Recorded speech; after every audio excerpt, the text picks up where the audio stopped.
충격입니다. 에너지 기술의 최강국, 독일 정부가 발칵 뒤집혔습니다. 한국의 난방 시스템을 검증하러 갔던 정부 최고위급 자문위원이 강원도 산골에서 폭설에 고립된 직후 충격적인 보고서를 보내왔기 때문인데요. 독일의 건축학은 완전히 패배했다는 이 보고서. 도대체 영하 20도, 전기가 끊긴 암흑 속에서 무슨 일이 있었던 걸까요? 그 72시간의 생존 기록을 단독 입수했습니다. 외부 온도 영하 20도, 전기가 끊긴 지 15시간째. 독일이 자랑하던 최첨단 난방 장비는 모두 멈췄습니다. 하지만 전기도 연료도 없는 이 돌덩어리는 여전히 펄펄 끓고 있었습니다. 30년 경력의 독일 엔지니어가 자신의 인생을 부정하게 만든 그날 밤. 이것은 기적이 아니라 우리가 잊고 있던 인류의 미래였습니다. 시작 전에 구독과 좋아요는 영상을 만드는데 큰 힘이 됩니다. 지금 어디에 계신지 짧게 댓글로 남겨주세요. 안녕하세요. 저는 하이니 슈나이더입니다. 독일 미넨에서 에너지 설비 엔지니어로 30년을 일했습니다. 건물 단열, 난방 효율을 다루죠. 독일 정부 에너지 정책 자문위원이기도 합니다. 저는 숫자로 말합니다. 열전도율, 단열 성능, 에너지 효율. 측정 가능한 것만 믿어요. 2024년 11월 스위스 제네바 국제 에너지 포럼에 참석했습니다. 유럽이 난방비 폭등으로 난리였던 시기죠. 러시아산 가스 공급 불안으로 각국이 대체 난방 기술을 찾고 있었어요. 그날 오후 한국 대표단이 온도를 발표했습니다. 2000년 된 바닥 난방이라더군요. 정전 상황에서도 12시간 이상 열을 유지한다고 했어요. 회의장이 술렁거렸습니다. 저는 고개를 저었어요. 한국 주택은 처음부터 바닥 난방용으로 지었겠죠. 바닥과 벽에 단열재가 들어 있을 겁니다. 하지만 독일은 다릅니다. 독일 주택은 라디에이터로 공기를 데우는 구조예요. 바닥과 벽체에 단열재가 없습니다. 필요 없었으니까요. 단열재 없는 바닥을 데우면 벽에 결로가 생기고 곰팡이가 번식합니다. 독일에서는 집에 곰팡이 있으면 보험 가입이 거절되죠. 그래서 독일에선 바닥 난방이 불가능합니다. 일주일 후 독일 정부에서 연락이 왔습니다. 온돌 검증 임무였어요. 전 세계가 대체 난방 후보로 보니 독일도 검증해야 한다더군요. 저는 이미 답을 알고 있었습니다. 이건 한국 주택 구조 전용 기술이에요. 독일과는 맞지 않아요. 목적지는 평창 산골 마을 전통 한옥이었습니다. 아궁이에 장작되는 원조 구조를 봐야 한다더군요. 12월 첫째 주 평창에 도착했습니다. 작은 산골 마을이었어요. 마을 끝자락에 기와 지붕 한옥이 보였습니다. 차에서 내리자 찬바람이 뺨을 때렸어요. 영하 8도. 60대 주인 박영수 씨가 대문을 열어주었습니다. 마당에 장작이 쌓여 있었어요. 외관을 살폈습니다. 목조 구조의 창호지 문. 틈이 보였죠. 저는 실망했습니다. 독일 건축 기준으로는 불합격입니다. 신발을 벗고 방으로 들어섰습니다. 바닥이 뜨거웠어요. 양말을 신고 있는데도 열기가 올라왔습니다. 창문 틈으로 바람이 스며들었어요. 창호지가 흔들렸죠. 통역사를 통해 주인에게 물었습니다. 바닥 아래가 어떻게 만들어져 있냐고요. 돌과 흙으로 만들어져 있다고 했습니다. 두께는 30cm쯤 된다더군요. 그 사이로 아궁이 열기가 지나간다고 했어요. 통역사와 주인이 자리를 비웠습니다. 배낭에서 측정 장비를 꺼냈어요. 습도계, 열화상 카메라, 바닥 온도 28도, 실내 공기 22도. 창문 틈을 확인했습니다. 외부 찬 공기가 들어오고 있었죠. 저는 생각했습니다. 돌이 열을 저장하는 구조군. 하지만 창문 틈이 저렇게 많으면 열이 계속 빠져나가. 이론상으로는 빠르게 식어야 정상이야. 창밖을 봤습니다. 눈발이 거세졌어요. 지금은 따뜻하지만 이건 한국식 구조니까 가능한 거야. 독일 주택에 적용하면 안 돼. 저녁 식사 후 노트북을 열었습니다. 평창 전통 한옥 온돌 검증 첫날. 바닥 아래 돌과 흙 추결층 30cm. 바닥 온도 28도. 창문 기밀성 불량으로 열 손실 있음. 한국 주택은 바닥 난방용 구조. 독일은 구조 자체가 다름. 적용 불가. 키보드를 두드리며 저는 확신했습니다. 2주 동안 데이터 수집하고 보고서 쓰고 돌아가면 끝이야. 밤 10시, 창밖으로 눈이 쏟아졌습니다. 밤 10시, 창밖으로 눈이 쏟아졌습니다. 이제 잠자리에 들 시간입니다. 하지만 제게는 심각한 문제가 있었습니다. 바로 잠자리였습니다. 박영수 씨가 내어준 것은 얇은 요한창뿐이었습니다. 두께가 고작 5cm도 안 됐습니다. 저는 기겁했습니다. 이런 바닥에서 자라고요? 제 허리를 부러뜨릴 셈입니까? 제 만성 디스크는 딱딱한 바닥을 견디지 못합니다. 미넨의 주치의는 늘 척추의 곡선을 유지해주는 적당한 쿠션감을 강조했죠. 저는 장롱을 뒤졌습니다. 다행히 여분의 요와 이불이 가득했습니다. 저는 그것들을 전부 꺼냈습니다. 얇은 요를 3겹, 4겹으로 겹쳐 깔았습니다. 그 위에 두꺼운 솜 이불까지 덮어 씌웠습니다. 높이가 거의 30cm는 되어 보였습니다. 흡사 엉성한 라텍스 매트리스 같았죠. 이 정도면 척추는 보호할 수 있겠군. 만족스럽게 그 위에 누웠습니다. 푹신했습니다. 바닥에 딱딱함이 느껴지지 않았습니다. 동시에 바닥의 열기도 차단됐습니다. 두꺼운 솜층이 단열재 역할을 해서 밑에서 올라오는 열기가 엉덩이까지 닿지 않았습니다. 그저 미지근한 공기만 느껴질 뿐이었죠. 다행이었죠. 바닥이 너무 뜨거워서 화상을 입을 뻔했는데 이렇게 높이 쌓으니 적당하고 푹신했습니다. 저는 도무지 이해할 수 없었습니다. 왜 굳이 21세기에 이런 딱딱한 돌바닥에 척추를 비비며 자는지 말입니다. 그건 수면이 아니라 허리에 대한 비과학적인 고문이나 다름없다고 생각했죠. 저는 제가 공들여 쌓은 이 푹신한 이불탑 위에서야 비로소 제 허리가 안전하다고 확신했습니다. 바닥의 무식한 열기도 딱딱함도 닿지 않는 이 문명적인 높이에서 안도의 한숨을 내쉬며 눈을 감았습니다. 아침에 일어나니 창밖에 눈이 30cm 넘게 쌓여 있었어요. 밤새 계속 내린 모양이었죠. 눈을 뜨자마자 신음이 나왔습니다. 허리가 뻐근했습니다. 역시나였습니다. 아무리 이불을 겹쳐 깔았어도 미넨의 최고급 메모리폼 매트리스를 따라갈 수는 없었습니다. 밤새 뒤척이느라 허리 근육이 잔뜩 뭉쳐 있었죠. 저는 찌뿌둥한 허리를 붙잡으며 일어났습니다. 정말 최악이었습니다.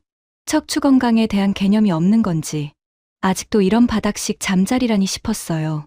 그런데 이상한 점이 있었습니다. 방 안이 여전히 더웠습니다.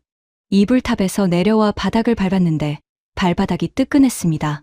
어젯밤 아궁이 불을 뗀 게 저녁 6시쯤이었는데 지금은 아침 7시예요.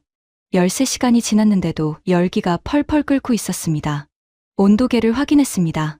바닥 온도 26도, 실내 공기 20도. 저는 고개를 저었습니다. 세상에, 어제 나무를 얼마나 때려 넣은 거야? 아직도 이렇게 뜨겁다니. 에너지 낭비가 심각하군. 이런 건 효율이 아니라 과잉이죠. 필요 이상으로 바닥을 달궈서 다음 날 아침까지 식지 않게 만드는 무식한 방식입니다.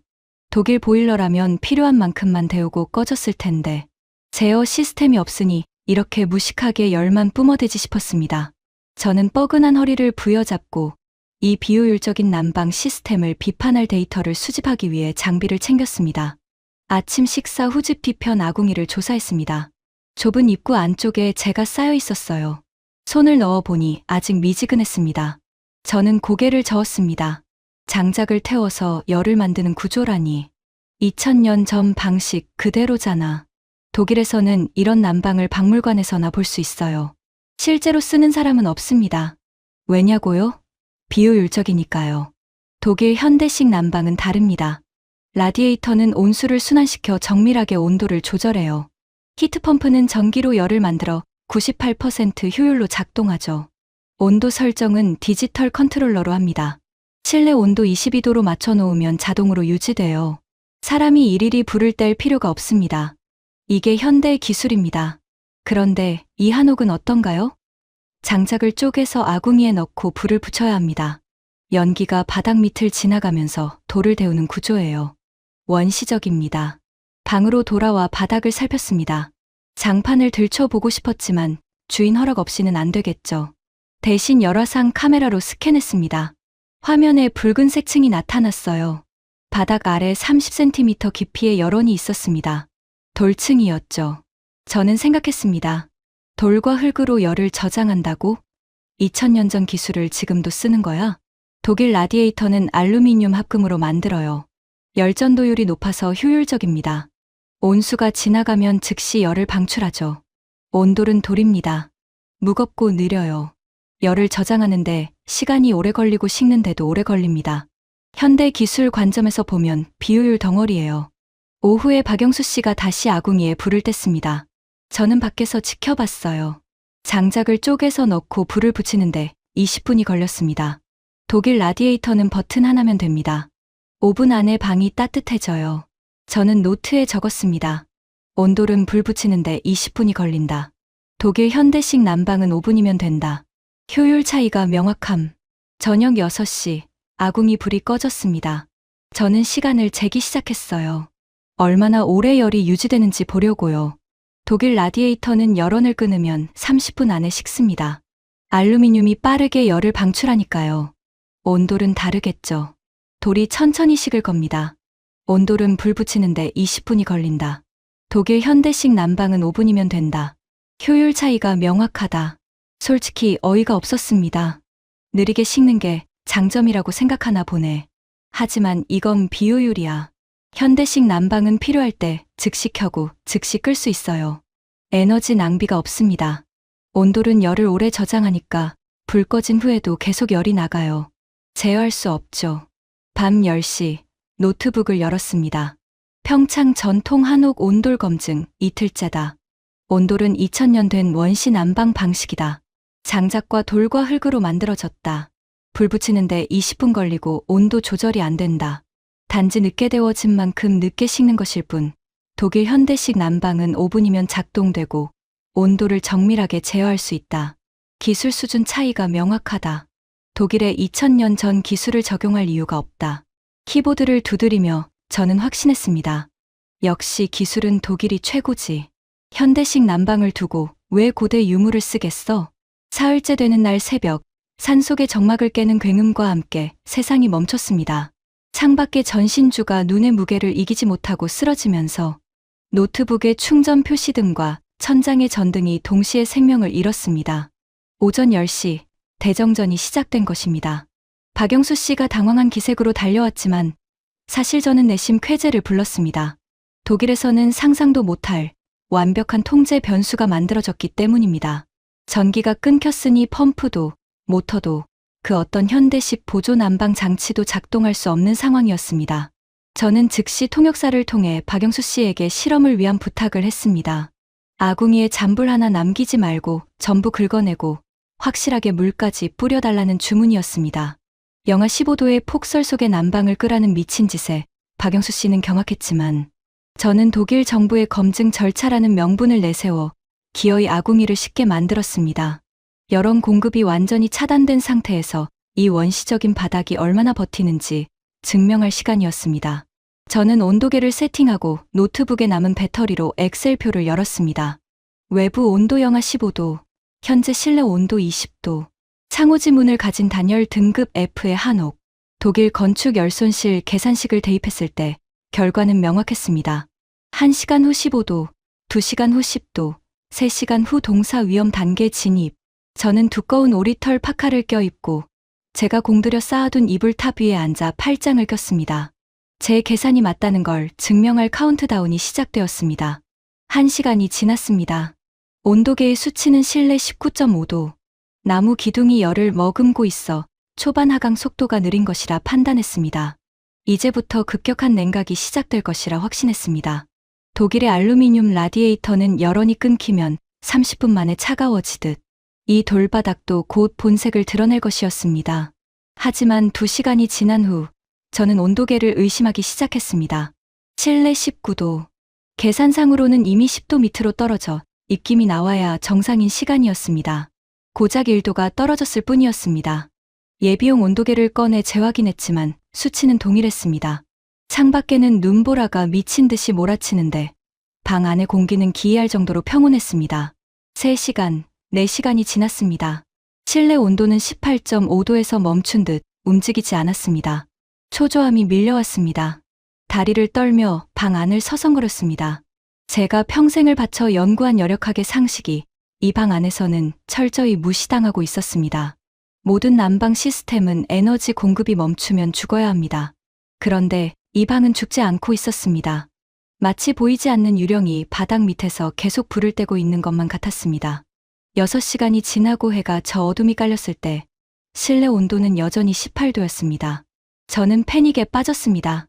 30년 엔지니어 경력의 모든 데이터가 부정당하는 순간이었습니다. 아궁이는 물에 젖은 재만 남아 차갑게 식어 있었고 전기는 여전히 끊겨 있었습니다. 도대체 이 열기는 어디서 나오는 것입니까? 공포심마저 들었습니다. 이건 기술의 범주를 넘어선 마술이거나 제가 모르는 속임수일 것이라 생각했습니다. 한국인들이 바닥 밑에 무언가 비밀 장치를 숨겨둔 게 분명했습니다. 저는 떨리는 손으로 배낭 깊숙한 곳을 뒤져 마지막 무기를 꺼냈습니다. 군사용 등급의 열화상 카메라였습니다. 이 기계라면 바닥 밑에 숨겨진 진실을 밝혀낼 수 있을 터였습니다. 저는 비장한 마음으로 열화상 카메라의 전원을 켰습니다. 이 기계는 거짓말을 하지 않습니다. 바닥 밑에 몰래 깔아둔 전기 열선이나 온수 파이프가 있다면 화면에는 선명한 선 형태의 열원이 잡힐 것이었습니다. 자, 트릭을 보여주시지. 뷰파인더를 바닥에 대는 순간 저는 숨을 멈췄습니다. 화면에는 그 어떤 전선도 파이프도 없었습니다. 대신 거대한 붉은 용암이 흐르고 있었습니다. 방바닥 전체가, 아니 집의 기초가 되는 거대한 돌덩어리 전체가 불다 못해 하얗게 빛나고 있었습니다. 그것은 얄팍한 기계장치가 아니었습니다. 깊이 30cm의 돌과 진흙층이 통째로 열을 머금은 채 살아 숨 쉬고 있었습니다. 추결. 그제야 머릿속에 퍼즐이 맞춰졌습니다. 독일의 난방은 전달입니다. 보일러가 끓인 물을 라디에이터가 전달만 하기에 열원이 끊기면 식습니다. 하지만 한국의 온돌은 저장이었습니다.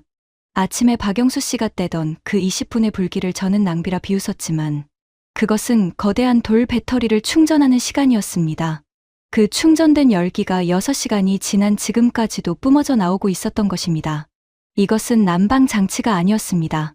거대한 에너지 저장소 위에 집을 지은 것이나 다름없었습니다. 이론적으로 완벽한 시스템임에 감탄하던 찰나, 정전 7시간째에 접어들며 공기가 서서히 차가워지기 시작했습니다. 문제는 제 잠자리였습니다. 저는 지난 이틀간 허리보호를 핑계로 요를 4겹이나 깔고 잤습니다. 덕분에 바닥의 뜨거운 열기는 차단되었고 지금 제 등 뒤로는 식어가는 공기만 느껴졌습니다. 으슬으슬한 한기와 함께 독일의 겨울마다 저를 괴롭히던 만성 요추 디스크 통증이 도지기 시작했습니다. 살기 위해서는, 그리고 이 끊어질 듯한 통증을 없애기 위해서는 선택해야 했습니다. 저 두꺼운 차단막을 치워야만 했습니다. 저는 제가 공들여 쌓은 이불탑을 발로 차버렸습니다. 푹신한 요들을 전부 걷어내자 가장 밑에 깔려있던 종이처럼 얇은 천 하나만 남았습니다. 저는 두려움을 안고 그 위에 등을 댔습니다. 처음 닿는 순간 독일 의사의 경고가 귓가에 울리며 척추가 긴장했습니다. 하지만 1초 뒤 제 입에서는 고통이 아닌 깊은 탄성이 터져 나왔습니다. 딱딱함은 느껴지지 않았습니다. 마치 뜨거운 진흙 속에 몸을 담근 듯 했습니다.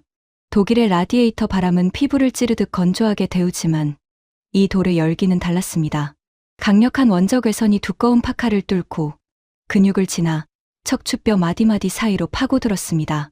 차가운 공기에 굳어있던 척추 기립근이 뜨거운 프라이팬 위에 버터처럼 스르르 녹아내리기 시작했습니다. 이건 단순한 따뜻함이 아니었습니다. 미넨 대학병원에서 회당 200유로를 주고 받던 신부열 치료보다 더 깊고 더 강력했습니다. 창문 틈으로 들어오는 찬바람이 코끝을 스치며 머리를 맑게 하는데 등과 허리는 용암 위에 떠있는 듯 뜨거웠습니다. 저는 지난 이틀간 제가 무슨 짓을 했는지 깨달았습니다. 편안함을 찾겠답시고 깔아둔 그 두꺼운 이불들이 사실은 최고의 치료를 맡고 있던 벽이었습니다. 데이터를 기록해야 한다는 생각조차 들지 않았습니다. 몸이 바닥에 녹아 붙어버린 것 같았습니다. 30년 만에 처음으로 지긋지긋한 허리 통증이 사라졌습니다. 돌이 품은 7시간 전의 불꽃이 제 늙고 병든 허리를 어루만지고 있었습니다. 저는 그대로 눈을 감았습니다. 이 딱딱한 돌바닥이 제 인생에서 가장 포근한 침대가 되는 순간이었습니다. 눈을 떴을 때 가장 먼저 시선을 잡은 것은 손목시계의 바늘이었습니다. 오전 9시, 정전이 발생한 지 11시간이 지났고 제 고집으로 아궁이에 불을 끈 지는 무려 15시간이 흐른 시점이었습니다. 저는 스프링처럼 몸을 일으켰습니다. 도무지 믿기지 않는 감각 때문이었습니다. 방 안은 여전히 훈훈했습니다. 입김은커녕 이불을 걷어내고 바닥을 만져보아도 식지 않은 온기가 느껴졌습니다.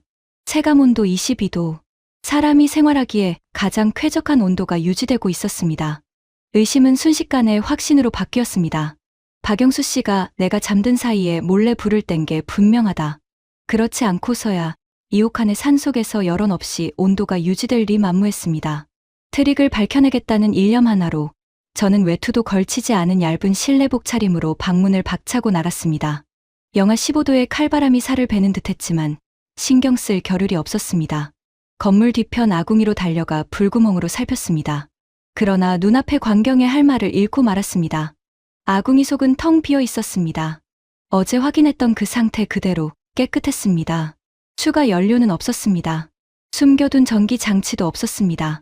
그렇다면 지난 15시간 동안 이옥한의 설산 한가운데서 저를 얼어 죽지 않게 지켜준 그 엄청난 에너지는 도대체 어디서 나온 것입니까? 저는 멍해진 정신으로 차가운 아궁이 앞에 한참을 서 있었습니다. 추위가 뼛속까지 스며들 때쯤에야 저는 터덜터덜 방으로 발길을 돌렸습니다. 마루에 걸터 앉아 신발을 벗으려던 순간이었습니다. 문득 기이한 위화감이 저를 덮쳤습니다. 저는 홀린 듯 제 허리에 손을 얹었습니다. 방금 일어난 일을 되짚어 보았습니다. 침대에서 벌떡 일어나 영하 15도의 눈밭을 뛰어 아궁이까지 갔다가 돌아왔습니다. 심지어 허리를 90도로 숙여 아궁이 안을 들여다보기까지 했습니다. 평소에 저라면 불가능한 동작입니다. 아침에 눈을 뜰 때마다 굳어버린 척추를 부여잡고 10분은 스트레칭을 해야 겨우 침대에서 발을 내딛던 저였습니다. 급하게 뛰는 것은 상상조차 할 수 없는 일이었습니다. 그런데 지금 통증이 없었습니다. 저는 30년 만에 처음으로 아무런 고통 없이 허리를 좌우로 돌려보았습니다. 마치 갓 출고된 기계처럼 관절이 부드럽게 돌아갔습니다. 미넨의 주치의들이 그토록 경고했던 딱딱한 돌바닥에서 그것도 얇은 천 한 장만 깔고 잤습니다. 그런데 허리가 망가지기는커녕 마치 10시간 동안 최고급 온열, 물리치료를 받은 것처럼 근육이 완전히 풀려 있었습니다. 그제야 이해가 되었습니다. 어젯밤 등판을 지지던 그 뜨거움의 정체를. 그것은 단순한 난방이 아니었습니다. 돌이 뿜어내는 강력한 원적외선 복사열이 밤새 제 척추, 깊숙한 곳까지 침투해 염증과 뭉친 근육을 녹여버린 것입니다. 저는 방으로 들어와 다시 그 미지근한 바닥을 내려다보았습니다. 제 발밑에 깔린 저 거대한 돌덩어리, 구들의 실체가 보이기 시작했습니다. 독일 미넨 공대에서 배웠던 열역학 이론이 머릿속에서 재조립되었습니다. 독일의 구옥들은 단열재가 없는 조적식 벽돌 구조입니다. 그래서 바닥 난방을 하면 열교 현상으로 벽에 곰팡이가 핍니다. 우리는 그게 무서워 공기만 데우는 라디에이터를 썼습니다. 열을 저장하는 게 아니라 그저 공중으로 날려보냈던 겁니다. 하지만 이 한옥은 제 얄팍한 상식을 비웃고 있었습니다. 이들은 단열재로 열을 가두려 애쓰지 않았습니다. 대신 바닥 그 자체를 거대한 에너지원으로 만들어버렸습니다. 돌과 흙이라는 열용량이 무지막지하게 큰 소재를 사용해 바닥 전체를 수톤짜리 배터리로 만든 것입니다. 단 20분의 불길로 충전된 이 배터리는 전기도 연료도 없이 15시간 동안이나 열을 뿜어내며 공간을 데우고 사람을 고쳤습니다. 이것은 난방 장치가 아니었습니다. 건물 일체형 에너지 저장 시스템 ESS이었습니다. 독일의 최신 추결식 전기 히터도 전원이 끊기면 4시간을 버티기 힘듭니다. 그런데 2000년 전 설계된 이 돌바닥은 15시간을 버티고도 남았습니다. 노트북을 켜서 데이터를 기록할 필요도 없었습니다. 제 허리가, 제 몸이 그 증거였으니까요. 저는 30년 동안 단열이 생명이다, 열 손실을 막아야 한다고 외쳐왔습니다. 하지만 그건 에너지를 저장할 줄 모르는 서양 건축의 패배의식이 만들어낸 강박이었습니다. 한국인들은 열을 가두는 게 아니라 돌에 불을 심어놓는 법을 알고 있었던 겁니다.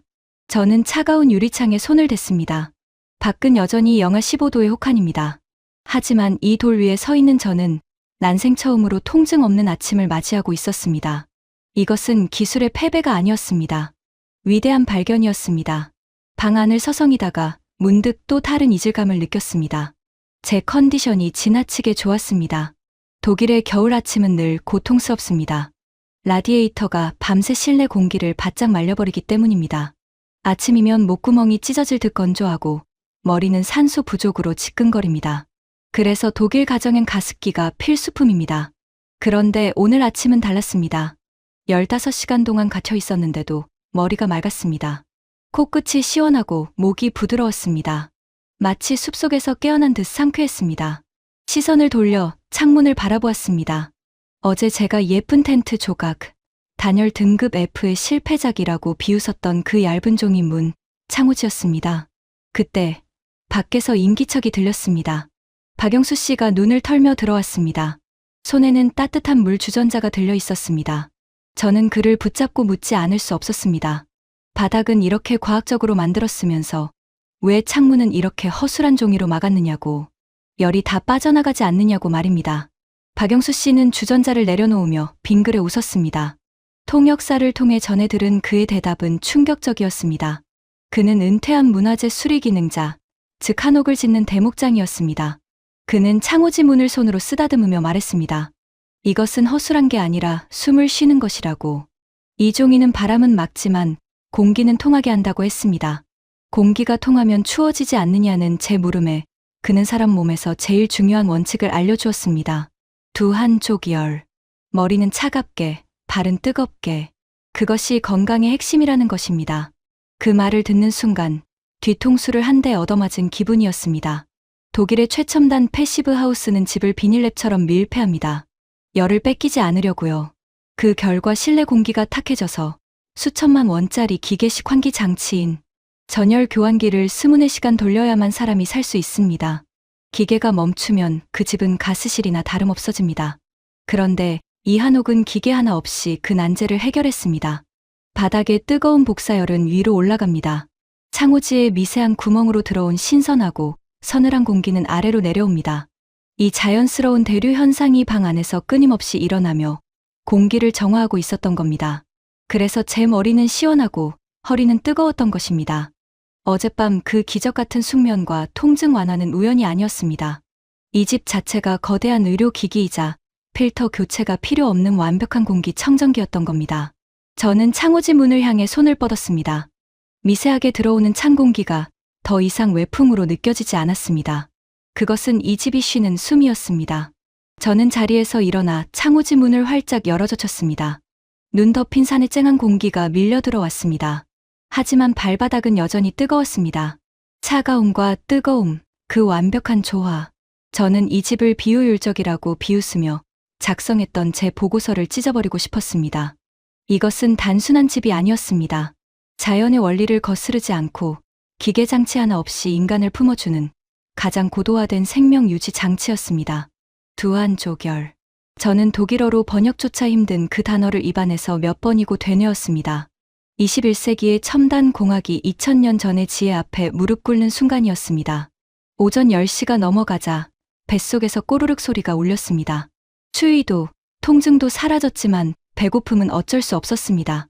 비상용으로 가져온 에너지바는 뜨거운 방바닥에 어젯밤 제 허리처럼 녹아 있었습니다. 그때 방문 밖에서 눈을 밟는 소리가 들렸습니다. 박영수 씨였습니다. 그는 눈이 무릎까지 쌓인 마당을 가로질러 오고 있었습니다. 손에는 작은 밥상이 들려 있었습니다. 방문을 열자 하얀 김과 함께 구수한 냄새가 방 안으로 밀려 들어왔습니다. 밥은 먹었소? 박영수 씨가 내려놓은 밥상은 소박했습니다. 뚝배기에서 보글보글 끓고 있는 된장국, 김치, 계란 후라이, 그리고 정체를 알 수 없는 검은 종이들이 접시에 수북이 쌓여 있었습니다. 저는 그 검은 물체를 유심히 관찰했습니다. 얇고 바스락거리는 질감. 표면에는 미세한 구멍들이 뚫려 있었습니다. 이건 먹는 게 아닌 것 같은데. 제 눈에는 영락없이 먹지나 불에 그을린 얇은 플라스틱 조각처럼 보였습니다. 혹시 냄비 받침이나 손을 닦는 용도일까요? 독일에서는 식탁 위에 이런 색깔의 물체를 올리지 않습니다. 식욕을 떨어뜨리는 색이니까요. 제가 머뭇거리자 박영수 씨가 빙그레 웃으며 시범을 보였습니다. 그는 그 검은 종이 한 장을 손바닥에 올렸습니다. 그리고 갓 지은 하얀 쌀밥을 한 숟가락 떠서 그 위에 얹었습니다. 그러고는 숟가락으로 작은 종지 그릇을 가리켰습니다. 간장이었습니다. 하지만 그냥 간장이 아니었습니다. 잘게 썬 쪽파와 참기름, 참깨가 가득 들어있어 고소한 향이 진동을 했습니다. 그는 김으로 밥을 감싸더니 그 양념 간장에 톡 하고 찍어 입으로 가져갔습니다. 바삭한 소리가 났습니다. 저는 홀린 듯 그를 따라했습니다. 검은 종이를 집어 들었습니다. 손끝에 닿는 느낌은 거칠었지만 코를 갖다 대니 바다 냄새와 불향이 섞인 묘한 향기가 났습니다. 밥을 얹고 양념 간장을 찍어 입에 넣었습니다. 그 순간 제 미각의 데이터베이스가 오류를 일으켰습니다. 폭발이었습니다. 검은 종이가 혀에 닿자마자 눈 녹듯 사라지며 바다의 감칠맛을 뿜어냈습니다. 뒤이어 참기름의 폭발적인 고소함이 입안 전체를 코팅했고 간장의 짭조름함이 침샘을 자극했습니다. 마지막으로 씹히는 쪽파의 알싸한 향과 참깨의 톡 터지는 식감이 담백하고 달큰한 흰쌀밥과 어우러져 완벽한 하모니를 이루었습니다. 이것은 요리였습니다. 불도 칼도 쓰지 않고 그저 싸먹었을 뿐인데 입안에서는 미슐랭 레스토랑의 복합적인 풍미가 느껴졌습니다. 이 검은 종이가 이런 맛을 낸다고? 저는 쉴 새 없이 손을 움직였습니다. 탄 플라스틱처럼 보였던 그것이 지금은 세상에서 가장 맛있는 식재료로 보였습니다. 아욱을 넣고 끓인 된장국을 한 숟가락 떠먹었습니다. 식도를 타고 내려가는 뜨거운 국물이 위장을 데우고 바닥에 돌 열기가 등판을 데웠습니다. 몸의 안과 밖이 동시에 한국의 온도로 채워지고 있었습니다. 문득 이 밥상이 제가 누웠던 이 방과 닮았다는 생각이 들었습니다. 겉보기에는 투박한 돌덩어리 바닥과 얇은 창호지 문, 식탁 위에는 검은 종이 조각, 서양인의 눈으로 보면 미개하거나 비효율적으로 보이는 것들입니다. 하지만 그 본질을 경험해보면 그 어떤 첨단 기술이나 고급 요리보다 사람을 깊이 있게 위로하고 치유합니다. 한국인들은 거칠애보다 본질을 아는 사람들이었습니다. 박영수 씨가 흐뭇하게 저를 바라보았습니다. 말은 통하지 않았지만 그 눈빛은 알 수 있었습니다. 그것은 데이터로 측정할 수 없는 한국이라는 나라의 정이라는 에너지였습니다. 저는 뚝배기 바닥이 보일 때까지 국물을 들이켰습니다. 제 인생에서 가장 따뜻하고 완벽한 아침 식사였습니다. 오후 2시, 멀리서 굉음이 들려왔습니다. 창문을 열어보니 거대한 제설차의 엔진, 소리와 함께 마을 주민들의 트랙터가 줄지어 진입로를 뚫고 들어오고 있었습니다. 고립이 해제되는 순간이었습니다. 저는 박영수 씨와 뜨거운 악수를 나누고 서울로 향하는 차에 올랐습니다. 차창 밖으로 보이는 풍경은 또 다른 충격이었습니다. 폭설이라던 그 엄청난 눈이 주요 도로에서는 이미 사라지고 없었습니다. 제설차가 지나간 것만으로는 이렇게 깨끗할 수 없는데 자세히 보니 알 수 있었습니다. 칠흑같이 검은 아스팔트 위로 마치 숨을 쉬듯 하얀 김이 희미하게 피어오르고 있었습니다. 평창의 주요 고갯길과 도로 밑에는 전기 열선이 깔려 있었습니다. 집 안에는 구들장을 심더니 도로 밑에는 열선을 심어 놓은 겁니다. 눈이 닿자마자 녹아버리니 도로가 얼어붙을 틈이 없었습니다. 더 놀라운 건 그 옆이었습니다. 기계가 닿지 않는 인도와 좁은 골목길, 버스 정류장 앞에서는 시민들이 나와 있었습니다. 그들은 군인이나 공무원이 시키지 않았는데도 상점 주인과 주민들이 빗자루를 들고 나와 내 집 앞을 넘어 이웃의 길까지 터주고 있었습니다. 주요 도로는 보이지 않는 첨단 기술이 지키고 그 핏줄 같은 골목길은 사람들의 따뜻한 마음이 지키고 있었습니다. 독일이나 유럽이었다면 왜 시청에서 안 치워주냐며 민원을 넣고 마비되었을 상황입니다. 하지만 이곳은 기계와 인간이 거대한 유기체처럼 맞물려 도시의 혈관을 뚫어놓았습니다. 이 나라는 난방만 효율적인 게 아니었습니다. 위기를 대하는 시스템 자체가 효율의 극치였습니다. 귀국하는 루프트 한자 비행기 안, 저는 노트북을 열었습니다. 화면에는 제가 폭설 첫날 작성했던 보고서 초안이 띄워져 있었습니다. 제목 한국 전통 가옥 난방 효율성 검증, 부적합 판정. 저는 커서를 움직여 제목을 지웠습니다. 그리고 망설임 없이 새로운 제목을 타이핑했습니다. 제목 인류가 잃어버린 가장 완벽한 난방, 온돌에 관한 고찰. 저는 타건을 시작했습니다. 우리는 틀렸다. 서양의 건축학은 지난 100년 동안 어떻게 하면 열을 가둘까에만 집착했다. 우리는 집을 밀폐하고 기계로 공기를 돌리며 자연과 단절된 삶을 살았다. 하지만 한국은 달랐다. 그들은 열을 가두는 대신 돌에 열을 심었다. 그들은 바닥을 거대한 배터리로 만들어 에너지를 저장했고 창호지라는 필터를 통해 집이 숨을 쉬게 만들었다. 그 결과 그들은 전기 없이도 15시간 동안 따뜻했고 기계 없이도 신선한 공기를 마셨으며 병원 없이도 통증을 치유했다. 이것은 2000년 전의 낡은 기술이 아니다. 이것은 에너지 위기 시대인 인류가 나아가야 할 미래의 난방 표준이다. 보고서 전송 버튼을 누르는 제 손가락에는 확신이 차 있었습니다. 1개월 후 독일 미넨. 하일리, 자네 미쳤어? 이 멀쩡한 바닥을 왜 다 뜯어내는 거야? 동료 엔지니어 한스가 기겁하며 소리쳤습니다. 제 집 거실은 전쟁터였습니다. 최고급 참나무 원목 마루가 전부 뜯겨나가고 콘크리트 바닥이 흉하게 드러나 있었습니다. 저는 작업복 차림으로 땀을 닦으며 웃었습니다. 제 손에는 한국에서 공수한 엑셀 파이프와 자갈 도면이 들려 있었습니다. 한스, 이건 집을 부수는 게 아니야. 저는 바닥에 파이프를 깔기 시작했습니다. 나는 지금 우리 집에 배터리를 심고 있는 거야. 배터리. 바닥에? 그래. 아주 따뜻하고 평생 고장 나지 않는 돌 배터리 말이야. 한스는 고개를 저으며 나갔지만 저는 압니다. 올겨울이 지나고 나면 한스도 제 주치의도 그리고 독일 정부의 관료들도 모두 제 집, 거실 바닥에 눕고 싶어 안달이 날 것이라는 걸요. 저는 30년 묵은 허리 통증이 사라진 가뿐한 몸으로 즐겁게 자갈을 채워 넣었습니다. 한국의 폭설은 제게 재난이 아니었습니다.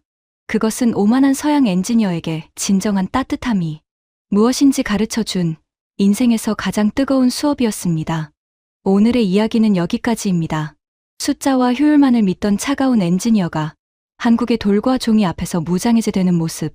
어쩌면 진정한 기술이란 자연을 정복하는 것이 아니라 자연의 온기를 사람에게 가장 가깝게 전달하는 것 아닐까요? 오늘의 이야기가 마음에 닿았다면 좋아요와 구독 부탁드립니다. 다음에도 더 깊은 이야기로 찾아뵙겠습니다. 지금까지 감동훈훈이었습니다. 시청해 주셔서 감사합니다.